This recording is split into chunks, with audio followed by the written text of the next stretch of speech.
আজ আপনাদেরকে এমন একটা শহরে নিয়ে যাব যাকে পুরো পৃথিবী সিটি অফ লাভ নামে চেনে। এই শহরকেই বলা হয়ে থাকে পৃথিবীর সবচেয়ে favourite tourist destination. Art, culture, ফ্যাশনের জন্য জনপ্রিয় এই শহর। বলছিলাম ভালোবাসার শহর প্যারিসের কথা। তাহলে আর দেরি কেন, চলুন আমার সাথে ঘুরে আসি সেই ভালোবাসার শহর। সবাইকে স্বাগত আমার ইউরোপ ট্রিপের নবম ভ্লগে। আজকের ভ্লগে প্যারিস শহরটা ঘুরে ঘুরে দেখবো আর জানবো কিছু ইন্টারেস্টিং বিষয় নিয়ে।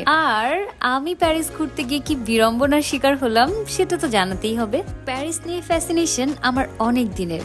প্যারিস ঘুরতে যাব, প্যারিস নিয়ে বিভিন্ন আর্টিকেল পড়ার সুবাদে একটা লাইন বেশ চোখে এসেছিল, সিঙ্গাপুর, নিউ ইয়র্ক, হংকং থেকেও প্যারিস নাকি অনেক বেশি এক্সপেন্সিভ। একটু তো ভয় ছিলামই, কিন্তু প্যারিস কি আমার কাছে কিন্তু সেরকম একেবারেই মনে হয়নি। একটা ব্যাপারও জেনেছিলাম, এখানকার মানুষ নাকি লাক্সারি লাইফ লিড করতে পছন্দ করে। আমি ভেবেছিলাম এখানকার সকল হোটেল বোধহয় ভালো মানেরই হবে। তো প্রথম দিন যে হোটেলে আমরা উঠেছিলাম, এত দুর্গন্ধ, হোটেল রুমের মধ্যে টয়লেট নাই। যাই হোক, খুব দ্রুত করে সেই হোটেল লিভ করতে হয়েছে এবং ভিডিও করার সুযোগটাও হয়নি। এখন যে রুমটা দেখতে পাচ্ছেন এইটা কিন্তু বেশ ভালো একটা হোটেল ছিল। পরবর্তীতে আমি মুভ করি এই হোটেলে। এইটার নাম ছিল টিম হোটেল প্যারিস এবং এটার প্রাইস ছিল 110 ইউরোর মতো। বিড়ম্বনার প্রসঙ্গ বাদ দিয়ে এবার আরেকটি ইন্টারেস্টিং বিষয় চোখে পড়লো। এখানে প্রায় সবার সাথেই একটি করে পেট ডগ রয়েছে। তারপরে যেটা জানতে পারলাম সেটা হলো এই শহরে নাকি শিশুদের তুলনায় পালিত কুকুরের সংখ্যা বেশি, কিন্তু এখানে তাদের পেট ডগের নাম কেউ নেপোলিয়ান রাখতে পারবে না, কারণ নেপোলিয়ান ছিলেন এই দেশের রাজা। তাই এই নামে কেউ কুকুরের নাম রাখলে তার সাজা এবং জরিমানা হওয়ার বিধান আছে। মোনালিসার শহর প্যারিস। প্যারিসে এসেছি আর মোনালিসার সঙ্গে দেখা হবে না তা কি হতে পারে বলুন? এই যে এত ভিড় দেখছেন, পুরোটা মোনালিসাকে ঘিরে না হলেও লুভর মিউজিয়ামের মূল আকর্ষণ কিন্তু মোনালিসাই।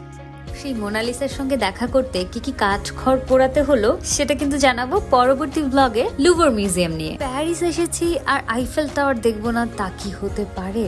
আর আমার অনেক দিনের ইচ্ছে ছিল শাড়ি পরে আইফেল টাওয়ারের সামনে ছবি তোলা। দিনটা ছিল ঈদের দিন, তাই শাড়ি পরে একেবারে ঈদ সেলিব্রেশন সাথে আইফেল টাওয়ার, এটা কিন্তু একটা স্বপ্নের মতো দিনই বলা যায়। সারা দিনটাই প্যারিসের পথে পথে ঘুরলাম, ভালোবাসা করিয়ে নিলাম। প্যারিসের ইতিহাস বহু পুরনো। একসময় এটা রোমান সাম্রাজ্যের অংশ ছিল। সে সময়ের নাম ছিল লুটেশিয়া প্যারসিরোম। হাঁটতে হাঁটতে যেন মনে হচ্ছিল সেই পুরনো ইতিহাসকে ছুঁয়ে ছুঁয়ে দেখছি। ক্যাফেতে বসে কফি খাওয়া, সন্ধ্যার পরে সেই ঝলমলে আলোতে শহরটাকে হেঁটে হেঁটে নতুন ভাবে আবিষ্কার করা, এ যেন এক অন্যরকম সময়, অন্যরকম দিন।